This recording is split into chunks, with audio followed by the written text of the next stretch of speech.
하나님 말씀 함께 보도록 하겠습니다.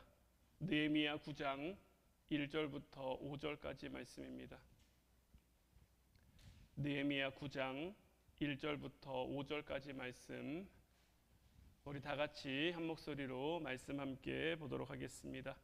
그날 29날에 이스라엘 자손이 다 모여 금식하며 굵은 베옷을 입고 티끌을 무릅쓰며 모든 이방 사람들과 절교하고 서서 자기의 죄와 조상들의 허물을 자복하고 이날의 낮 4분의 1은 그 제자리에 서서 그들의 하나님 여호와의 율법책을 낭독하고 낮 4분의 1은 죄를 자복하며 그들의 하나님 여호와께 경배하는데, 레위 사람 예수아와 바니와 감미엘과 스바냐와 분니와 세레비아와 바니와 그나니는 단에 올라서서 큰 소리로 그들의 하나님 여호와께 부르짖고, 또 레위 사람 예수아와 감미엘과 바니와 하삼느야와 세레비아와 호디야와 스바냐와 브다히야는 이르기를, 너희 무리는 마땅히 일어나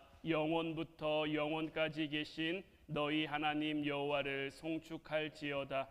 주여, 주의 영화로운 이름을 송축하올 것은 주의 이름이 존귀하여 모든 송축이나 찬양에서 뛰어남이니이다. 아멘. 오늘 이 시간에는 성공의 자리에서 회개하는 신앙이라는 제목 가지고 우리가 함께 말씀 나누며 또 그 말씀 붙들고 함께 기도하기를 원합니다.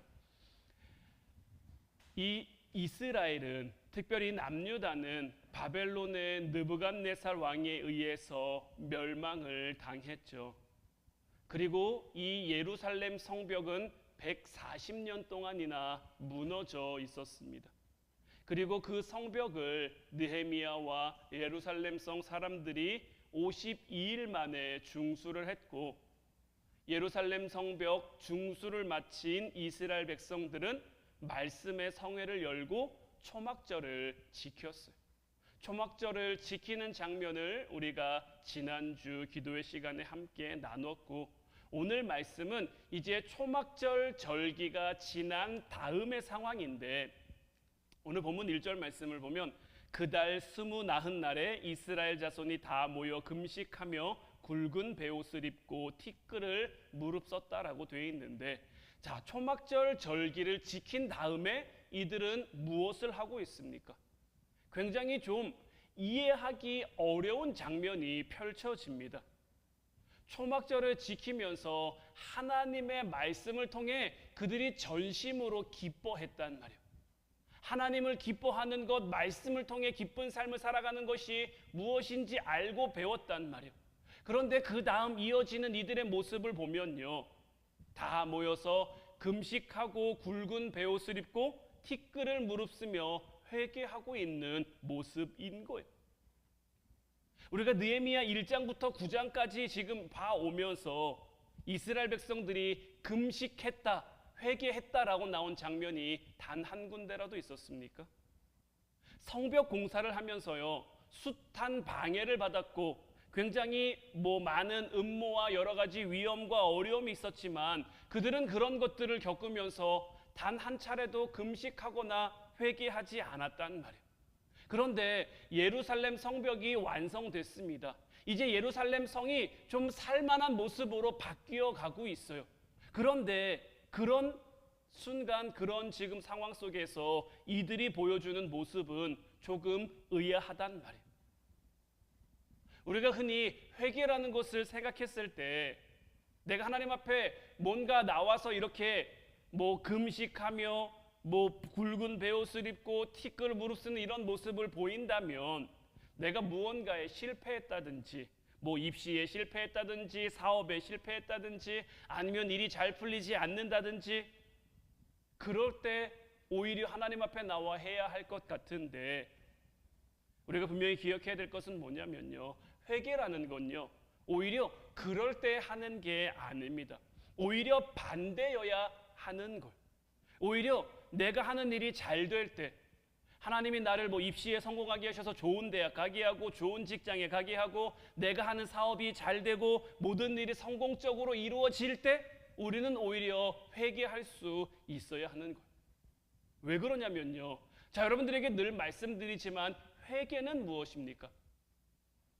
회개는 우리 삶의 방향을 다시금 설정하는 거죠. 내가 하나님께로 내 삶의 방향을 돌이키는 것. 그래서 우리가 흔히 회개라는 것을 표현할 때 유턴이라는 그 표지판을 많이 사용하는데, 왜냐하면 내가 잘못된 곳으로 가고 있다가 하나님께로 방향을 돌리는 것, 이것이 회개이기 때문인 거예요. 그런데 우리는 우리의 인생에서 뭔가 이루어졌을 때 회개하는 게 참 쉽지가 않습니다. 한번 여러분들 생각해 보세요. 여러분들 자녀가 뭐 좋은 대학에 갔어요. 여러분들 자녀가 잘 되고 있어요. 여러분들이 손을 댄 일들이 뭔가 형통하게 이루어지고 있어요. 뭐 직장에서는 일터나 내가 승승장구하고 있단 말이에요. 그럴 때 애통하며 금식하며 회개하는 게 여러분들 쉽겠습니까? 어렵겠습니까? 그런 상황에서 이런 생각을 하는 것조차 사실 쉬운 건 아니에요. 하지만 우리가 분명히 기억해야 될 것은 뭐냐면요, 우리는 하나님께서 우리에게 고난을 주셨을 때 회개하는 게 아니고요, 오히려 눈에 보이는 복을 주셨을 때, 그럴 때 오히려 우리는 정말 창자가 끊어지는 회개를 할 수 있어야 되는 거예요. 김양자 목사님이 목회하는 우리들 교회라고 있어요. 이 우리들 교회에는요, 매년 수능 당일 저녁에 모여서 기도회를 한다라고 해요. 수능을 본 수험생들, 그리고 그 수험생 자녀를 둔 학부모들, 그리고 교회 학교 선생님들이 함께 모여서 기도회를 하는데, 이 기도회에 이름이 있습니다. 이 기도회의 이름이 뭐냐면요, 붓회떨감이에요. 무슨 말일까요? 그렇죠. 붙으면 회개하고 떨어지면 감사하라. 기도의 이름이 참 묘하죠. 우리는 흔히 어떻습니까? 붙으면 감사하잖아요. 네. 떨어지면 뭔가 내가 잘못한 것은 없는지, 내가 뭐 후회할 만한 것은 없는지, 내가 뭐 나쁜 건 없었는지 돌아보게 되는데, 이 교회에서는요, 붓회떨감이라고 해서 붙으면 회개하고 떨어지면 감사한다라는 거예요. 그러면서 그 기도에 참여한 그 학생들에게 이 목사님이 뭐라고 이야기를 하냐면, 일단은 수능을 잘 봐서 대학에 붙을 아이들에게는요, 네가 아직 감당할 믿음이 안 되니까 하나님께서 네 영적 수준을 낮게 보시고 널 붙여주신 거다. 그러니 넌 회개해야 해. 그리고 잘 보지 못해서 떨어진 아이들에게는 하나님께서 너를 높이 보셨기 때문에 고난을 허락하신 거다. 너를 쓰시려는 하나님의 계획을 믿고 감사해야 한다라고 이야기를 해준다라고 하는 거죠. 여러분들은 어떻게 생각하십니까? 물론 듣기에 따라 뭐 받아들일 수도 있고 받아들이기 어려운 이야기긴 합니다만은, 제가 이 이야기를 여러분들에게 왜 드리냐면요, 사실 복음의 진리는요 굉장히 단순합니다. 예수 그리스도를 믿으면 천국에 갈 것이고, 예수 그리스도를 믿지 않으면 천국에 가지 못하고 지옥에 갈 거예요. 우리 인생에서요, 우리의 삶에서요, 내가 어디로 향하고 있는지가 제일 중요한 거예요. 저도 학생부 전도사를 굉장히 좀 오래 했는데요, 아이들이나 뭐 부모님들이나 뭐 수능을 앞두고 뭐 100일 기도회 이런 거 굉장히 많이 합니다. 그러면서 작정하기를, 내가 수능을 잘 보면, 내가 원하는 대학에 가면, 내가 원하는 점수를 받으면 내가 더 열심히 신앙생활하고, 내가 더 열심히 교회에 헌신하고, 내가 더 교회에 봉사하고, 이렇게 다짐하고 결단하는 그런 학생들, 그런 부모들 참 많이 봤어요. 그런데 그들이 기도한 대로 하나님께서 그들을 붙여주시면, 좋은 점수를 주시면, 그들이 작정한 대로, 그들이 결단한 대로 정말 교회 열심히 다니고, 정말 신앙생활 열심히 하고, 정말 열심히 헌신하고 봉사하는 학생들이 얼마나 될까요? 대학에 붙고 나서요, 자기 좀 이렇게 잘 나간다라는 그런 핑계로 오히려 교회에 소홀해지고 교회에 잘 안 나오는 친구들 저 굉장히 많이 봤어요. 저는 이런 아이들 생각하고, 이 우리들 교회에서 하는 이 기도회가 이런 의미일 수 있겠구나라는 생각을 한 거예요. 자, 그들이 좋은 대학에 갔습니다. 그들이 좋은 대학에 가서 뭐 해야 될까요? 그들의 방향이, 하나님이 그들을 어떻게 사용하실지는 뭐 하나님과 그들만 알겠지만, 그래도 분명한 것은 뭐냐면 그들 삶의 방향이 하나님께로 향해야 된단 말이에요. 이거는 뭐 틀리지 않은 이야기인 거죠. 왜냐하면 이 땅 가운데 하나님을 향하지 않고 하나님 나라에 갈 수 있는 사람은 아무도 없으니까요. 그런데 내가 좋은 대학 가서 하나님과의 관계가 틀어졌어요. 내가 수능을 잘 봐서 하나님과의 관계가 망가졌어요. 그러면 오히려 내가 좋은 점수 받은 거, 내가 좋은 대학에 간 거, 내가 대학에 합격한 거, 이것을 회개할 수 있어야 되는 거예요. 말씀드린 것처럼 회개라는 것이 하나님과 나 사이의 방향을 제대로 설정하는 것이기 때문에, 하나님 나 뭐 잘못했어요, 뭐 잘못했어, 이게 아니라 내 삶의 방향을 온전히 하나님께로 맞춰가는 것이기 때문에, 하나님이 나를 높여주셨을 때, 하나님께서 나를 잘 나가게 하실 때, 하나님께서 나를 뭔가 흥하게 하실 때, 우리는 하나님을 더욱 바라고 하나님을 더욱 구할 수 있어야 되는 거예요. 이스라엘의 역사를 보면요, 여기에 실패한 역사가 굉장히 많죠. 이스라엘의 첫 번째 왕이었던 사울도 이런 부분에서 실패한 거 아닙니까? 사사시대의 역사를 보면요, 하나님이 그들을 평안하게 해줬는데, 하나님이 그들을 좀 괜찮게 해줬는데, 하나님이 그들을 편하게 잘 살게 해줬는데, 그러면 그때 하나님의 말씀을 기억하며 하나님 앞에 나올 수 있었어야 되는데, 그들은 번번이 여기서 실패했죠. 그들이 좀 살만해지니까 하나님과의 관계가 틀어지고, 그들이 좀 지낼만 하니까 하나님의 말씀을 어기고, 그들이 좀 괜찮아지니까 하나님 말고 다른 우상들을 섬긴, 그렇기 때문에 우리의 삶이 너무 잘 되는 것, 너무 흥하는 것, 너무 성공하는 것, 이때 우리는 우리의 삶을 돌아보며 하나님께로 우리의 삶의 방향을 맞추는 그 회개의 신앙을 가질 수가 있어야 되는 거예요. 오늘 말씀에 나온 이 이스라엘 백성들도 마찬가지입니다. 지금껏 이들은요, 하나님의 말씀을 제대로 알지 못했어요. 하나님의 백성이라는 그 자각은 있었지만 하나님의 백성으로서 그들이 어떻게 살아야 될지 그들이 알지 못했단 말이에요. 그런데 한 주간 동안 이들이 초막절을 지키면서 이들이 뭐 했습니까? 학사 에스라를 통해서 하나님의 말씀을 들었단 말이에요. 하나님의 말씀을 듣는 가운데 그 말씀이 주는 즐거움도 깨달았지만, 즐거움도 알게 됐지만, 또 무엇을 알게 됐냐면, 말씀을 통해 그동안 그들이 알지 못했던 그들의 죄가 생각난 거예요. 하나님을 향해 온전하지 못했던, 하나님을 향해 올바르지 못했던 자기들의 삶의 태도, 자기들의 삶의 모습이 그들 가운데 이제 깨달아지게 된 거죠. 그러니 어떻겠습니까? 자기들 삶을 바라보면서, 자기들 주변을 바라보면서, 이 예루살렘을 바라보면서 참 안타까운 마음이 생겨난 거죠. 그러니 티끌을 무릅쓰고 그들이 한데 모여서 금식하며 하나님 앞에 회개한 거예요. 여러분들, 금식은 언제 하는 걸까요? 금식은 뭘까요? 금식은요, 뭔가 내가 소원이 있어서 뭔가 입시에 붙으려고, 내가 뭐 사업에 성공하려고, 내가 뭔가 병에 나으려고 그렇게 하는 게 금식이 아닙니다.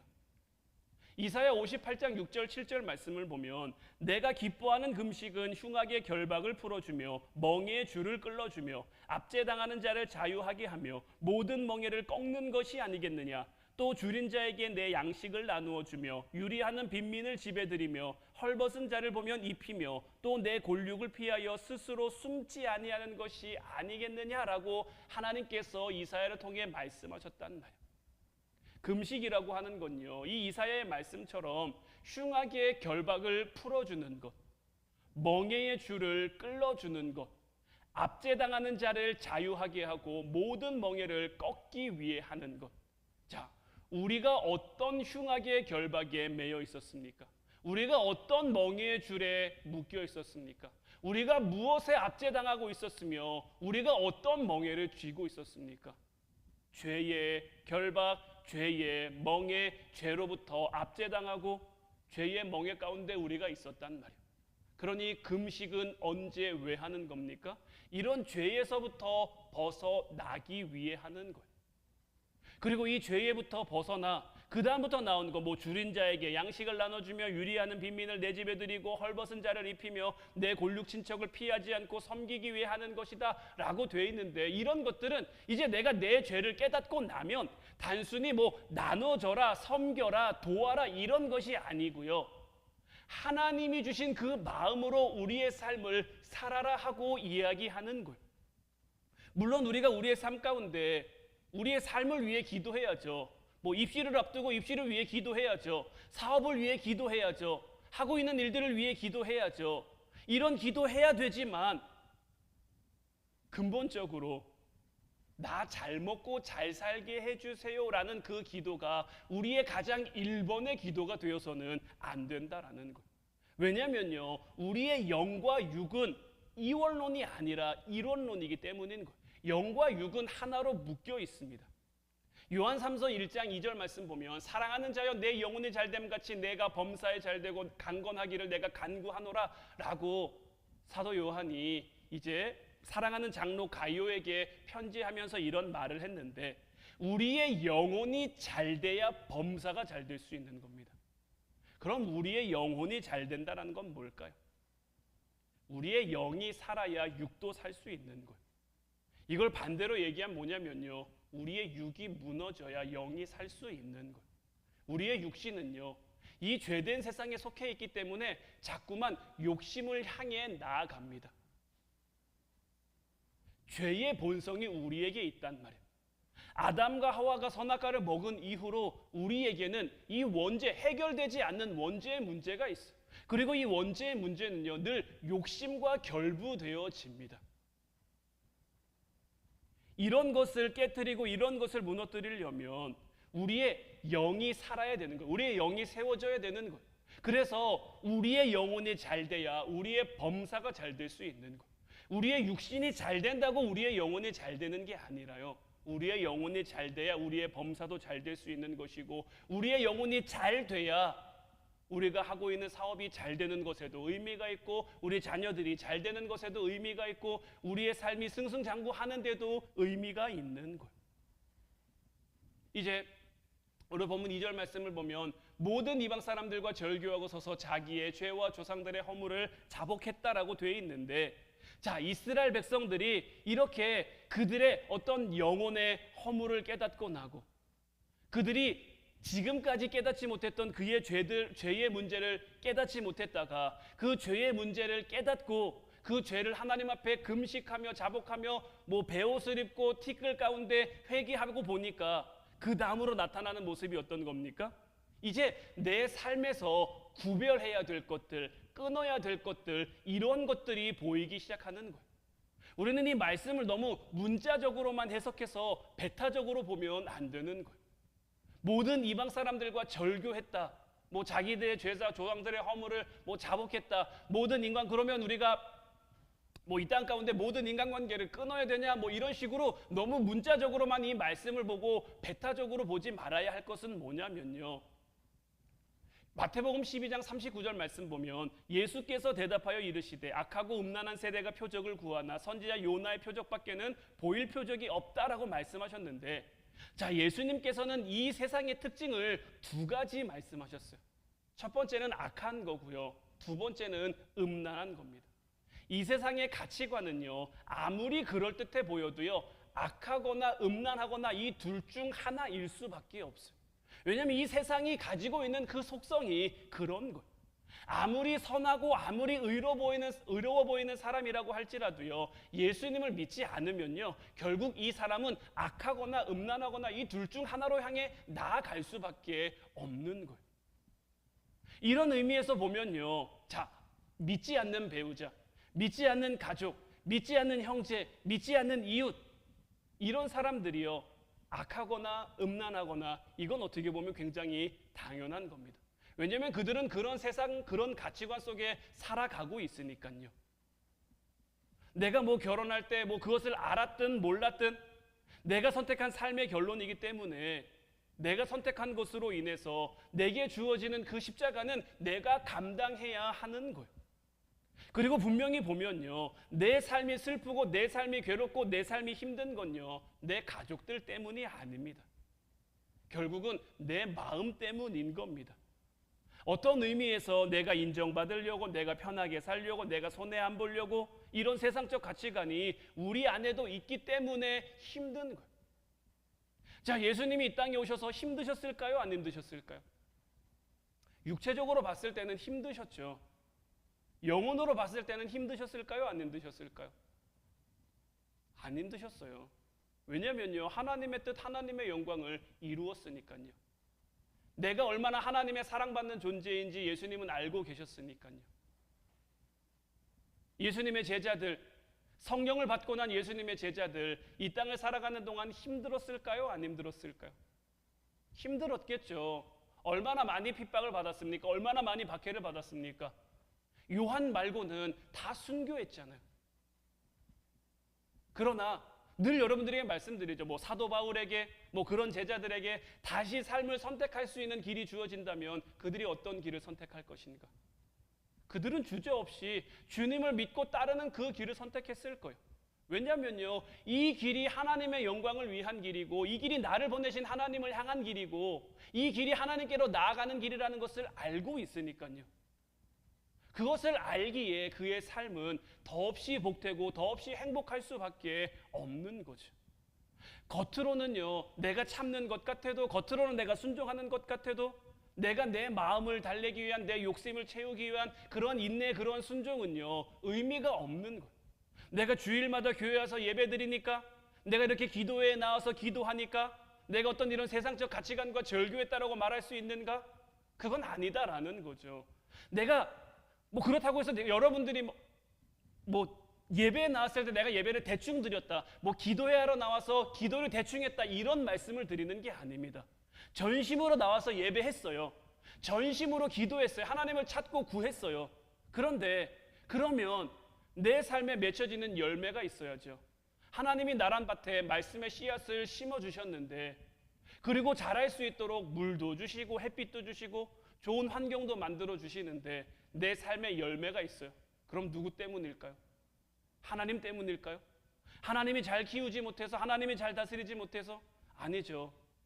나 때문인 거예요. 내가 세상적인 가치관, 내가 깨닫고 있던 깨닫고 있지 못하던, 내가 인지하고 있던 인지하지 못하고 있던 세상적 가치관이 내 안에 여전히 남아있기 때문에 하나님이 주신 은혜를 받았을 때는 기쁜데, 은혜를 받았을 때는 좋은데 내 삶 가운데 그것이 꽃 피우지 못하고 열매 맺지 못하는 거예요. 이 이스라엘 백성들의 모습이 그러했던 거예요. 하나님이 얼마나 많은 은혜를 베풀어 주셨습니까? 하나님이 얼마나 많은 기적을 그들 가운데 행해 주셨습니까? 그걸 볼 때는 기쁘죠. 그걸 볼 때는 감사하죠. 그걸 볼 때는 하나님밖에 없는 것 같아요. 그런데 그것이 삶으로 이어지지 못하니까, 그들의 생활로 이어지지 못하니까 그들의 삶 가운데 계속해서 세상을 향하고 우상을 향하고 이방을 향하고 하나님의 말씀 아닌 것을 향해 나아갈 수밖에 없는 거예요. 그런데 이제 이런 이들이 정말 전심으로 하나님의 말씀을 깨닫기 시작하니까, 그들의 마음 안에서, 그들의 심령 안에서 하나님 말씀이 이제 자라기 시작하니까 자기의 죄, 그리고 조상들의 죄가 보여지기 시작하는 거예요. 아마 이 이스라엘 백성들은요, 말씀과 예배가 회복되기 전에는요, 조상 탓 엄청 했을 수도 있어요. 우리 조상들이 하나님을 제대로 믿지 않아서, 우리 조상들이 제대로 살지 못해서, 우리 조상들이 제대로 하지 못해서 지금 내가 이 힘든 꼴을 당하지, 그들 때문에 나라가 망해야 됐고, 그들 때문에 포로로 잡혀가야 됐고, 그들 때문에 이렇게 힘들게 여기 돌아와서 이 고생을 해야 되는 거 아닐까? 이런 탓 엄청 많이 했을 거예요. 그런데 말씀으로 스스로를 돌아보며 자기가 여전히 끊지 못한 그 세상적 가치관을 깨닫고 나니까 이 모든 것들이 조상 탓이 아니라, 남 탓이 아니라 내 탓이라는 것을 알게 되는 거죠. 그래서 그 조상의 죄와 허물까지도 내 것인 양, 내 죄인 것처럼 하나님 앞에 자복하며 회개하고 있는 거예요. 이렇듯 우리가 예수님을 온전히 깨닫고 온전히 믿게 되면요, 그 어떤 문제라도 다른 사람 탓을 하지 않게 되는 거예요. 왜냐하면 그것을 통해 하나님이 나를 만들어 가시는 거예요. 지금 우리가 새벽에 열왕기 하의 말씀을 9월 달부터 보기 시작했는데 열왕기 하에는요 엘리야에게서 엘리사로 이제 사역의 주체가 전환됩니다. 그런데 엘리야를 데려가시는 장면을 보면요 아직 하나님께서 엘리야를 통해 뭔가를 완성하시진 않았단 말이에요. 굉장히 많은 역사를 행했지만 엘리야가 이제 못 쓸 만한 사람이 된 게 아니에요. 망가지거나 다치거나 아프거나 병들거나 늙거나 이런 게 아니란 말이에요. 얼마든지 엘리야를 통해서요 더 많은 일들을 할 수 있어요. 엘리사 아니더라도요 엘리사가 할 그 일들을 얼마든지 엘리야를 통해서 할 수 있단 말이에요. 그런데 하나님께서는 이 엘리야를요 불병거와 불말을 통해 데려가십니다. 죽음을 보지 않고 하나님께로 불려 올라가게 한단 말이에요. 저는 이 말씀을 묵상하면서 제가 새벽 시간에도 함께 나눴습니다마는 하나님께서 엘리야를 통해 하고자 하셨던 것, 하나님께서 엘리야를 통해 이루고자 하셨던 것들이 물론 나라와 민족을 위한 것도 있지만 정말 하나님께서 엘리야를 통해 하고자 했던 것들은 엘리야 본인을 하나님의 사람으로 세워가는 거예요. 엘리야가 하나님의 사람으로 온전히 완성됐기에 하나님은 그를 데려가신 거예요.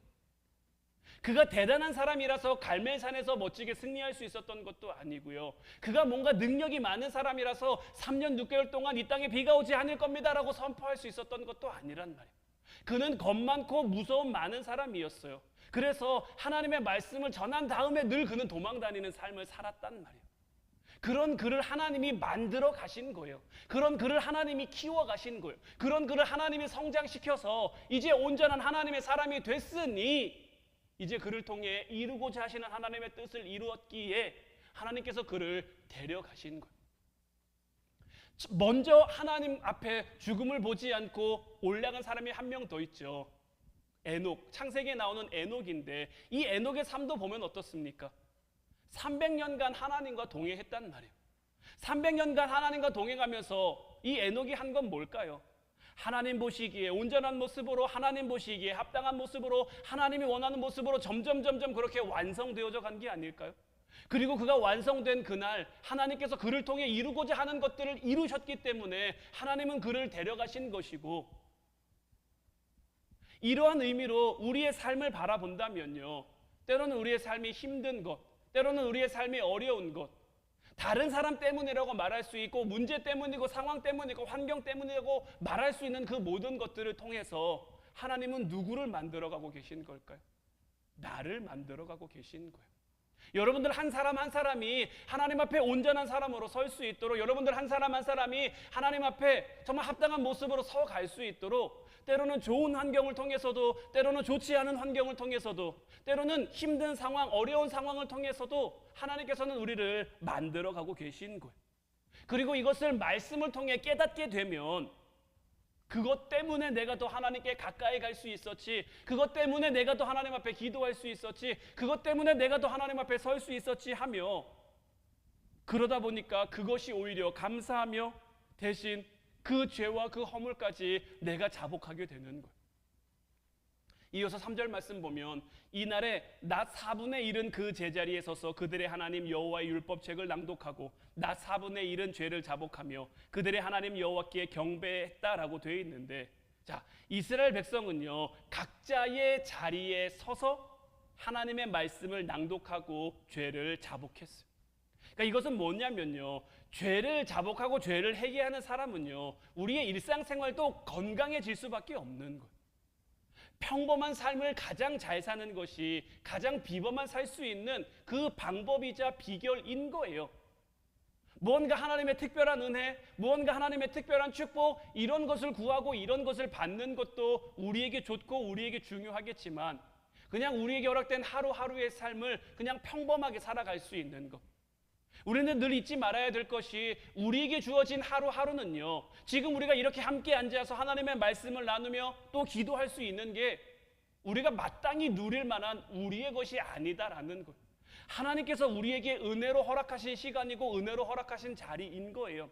매일매일 우리가 살아가는 삶, 마땅히 내 것으로 내가 받는 그것이 아니라 하나님께서 우리에게 은혜로 주셨기 때문에 우리는 은혜로 살아가야 되는 거예요. 그렇기 때문에 주어진 하루하루를, 주어진 한순간 한순간을 소중히 여기며 그 소중한 시간들을, 그 소중한 삶을 잘 살아가는 것, 이것이 하나님 앞에 능력 있는 삶, 영광의 삶을 살아가는. 모세는 처음부터 모세였습니까? 다윗은 처음부터 다윗이었습니까? 그들 역시 그들에게 주어진 삶을 하루하루 성실히 하루하루 열심히 살아가다 보니까 하나님이 그들을 부르셨고, 부르신 후에 그들에게 부족함이 있으면, 그들에게 연약함이 있으면 어떻게 합니까? 하나님이 채워주시는 거잖아요. 하나님이 더해주시는 거잖아요. 그러니 우리도 우리의 삶 가운데 우리에게 맡겨진 하루하루의 삶을 늘 성실히 열심히 최선을 다해 살아갈 필요가 있는 거죠. 그리고 이렇게 하루하루 우리에게 주어진 삶을 성실히 살아가는 가운데 이 이스라엘 백성들이 했던 것처럼 세상적인 가치관과 절교하고 죄에서 돌아서면요, 하나님 말씀이 주는 그 달콤함이, 정말 송이꿀보다 더 달달한 그 말씀이 무엇인지를 우리가 알게 되는 거죠. 지금 이들을 보면요, 낮 시간의 4분의 1을 말씀을 봅니다. 낮 시간의 4분의 1은 얼만큼일까요? 낮 시간의 4분의 1은요, 오늘날 시간으로 말하면 3시간입니다. 3시간. 지금 이들은요, 3시간 말씀 보고 3시간 기도하고 있는 거예요. 하루 6시간을요, 이들이 이렇게 보내고 이렇게 사용하고 있는 거예요. 여러분들 하루 3시간 말씀 보면 어떨까요? 하루 3시간 기도하면 어떨까요? 말씀 보는 게 왜 힘들까요? 기도하는 게 왜 힘들고 왜 어려울까요? 아직은요, 우리에게 남아있는 그 세상적 가치관이, 어떤 세상적 그 잔재들이 우리 안에 남아있기 때문에 지금 내가 기도하는 것보다, 지금 내가 말씀 보는 것보다 더 즐거운 것이, 더 재밌는 것이 우리에게 있기 때문인 거죠. 이런 말씀에서는 저 역시 자유롭지 못한 것 같아요. 저도 영화 보는 거 굉장히 좋아하는데요, 극장 가서 1시간, 1시간 반은요 정말 금방 지나갑니다. 거기다 팝콘이라도 먹기 시작하면요 1시간, 1시간 반이 순식간에 지나간단 말이에요. 제가 이제 성경을 좀 봐야지 하고 앉아가지고요 1시간 성경 보면요 왜 이렇게 힘들고 왜 이렇게 어려운지, 정말 봐야지 하고 볼 수 있는 것 같은데, 이건 역시 저에게도 아직 뿌리 뽑혀지지 못한 그런 부족한 모습들, 연약한 모습들이 있는 것이기 때문일 테고, 그래서 저 역시도 더 하나님 앞에, 내가 하나님 앞에 온전한 모습으로 설 수 있도록, 하나님 앞에 하나님 보시기에 합당한 모습으로 설 수 있도록 기도한단 말이에요. 로마서 3장 20절 말씀 보면, 그러므로 율법의 행위로 그의 앞에 의롭다 하심을 얻을 육체가 없나니 율법으로는 죄를 깨달음이니라 라고 되어 있는데, 자, 율법을 통해서 나의 부족함, 나의 연약함을 깨달아 가니까 말씀을 보기 시작하는 거고, 그렇게 보고 나니까 삶이 달라져서 마태복음 5장 44절 말씀 보면, 나는 너희에게 이르노니 너희 원수를 사랑하며 너희를 박해하는 자를 위해서 기도하라고 되어 있는데, 여러분들 원수를 사랑할 수 있을까요? 때로는 가까운 가족도 사랑하기가 힘든 것이, 때로는 그들도 미운 것이, 그들 때문에 속상한 것이 우리의 현실인데, 그런, 어떻게 보면 그런 죄인이 바로 우리들인데, 그러니 말씀 앞에 우리를 비추어 우리의 실상을 깨닫게 되고, 그러니 날마다 하나님 앞에 자복하며 하나님 앞에 엎드려야 하는 것이고, 또 우리가 말씀으로 한꺼번에 우리의 연약함, 우리의 부족함을 다 깨달을 수 있으면 좋은데, 우리의 죄를 다 깨달을 수 있으면 좋은데, 하나님께서는 우리의 삶을 그렇게 만들어 가시지 않는다라는 거예요.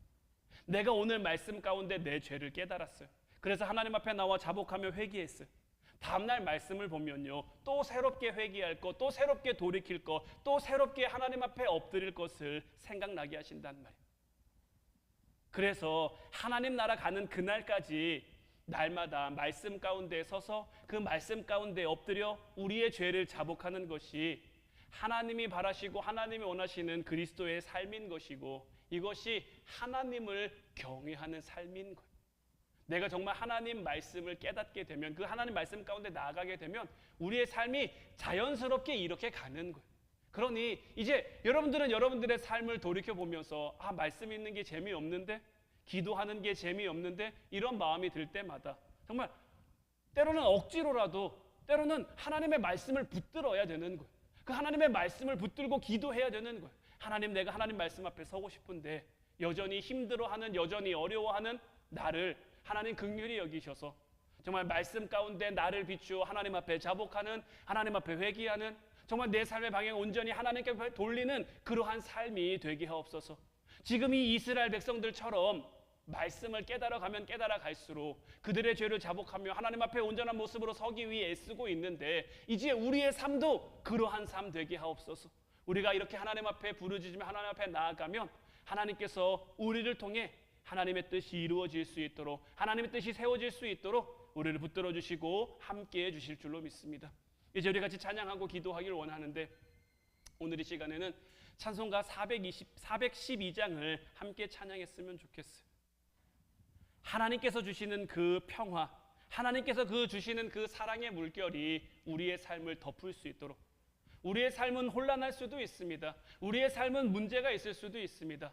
때로는 어떤 사람이 나를 힘들게 하고, 때로는 어떤 문제가 나를 어렵게 하고, 하지만 그것들을 통해서 하나님이 나를 만들어 가시고 하나님께서 나를 키워 가신다라는 그 믿음의 확신 속에 하나님이 주시는 평화, 하나님께서 주시는 사랑의 물결을 이제 내가 온전히 누리며 하나님 말씀 앞에 서는 것을 기뻐하며 하나님 앞에 기도하는 것을 즐거워하는 우리가 되게 없어서 오늘 이 밤에도 우리 같이 기도하도록 하겠습니다.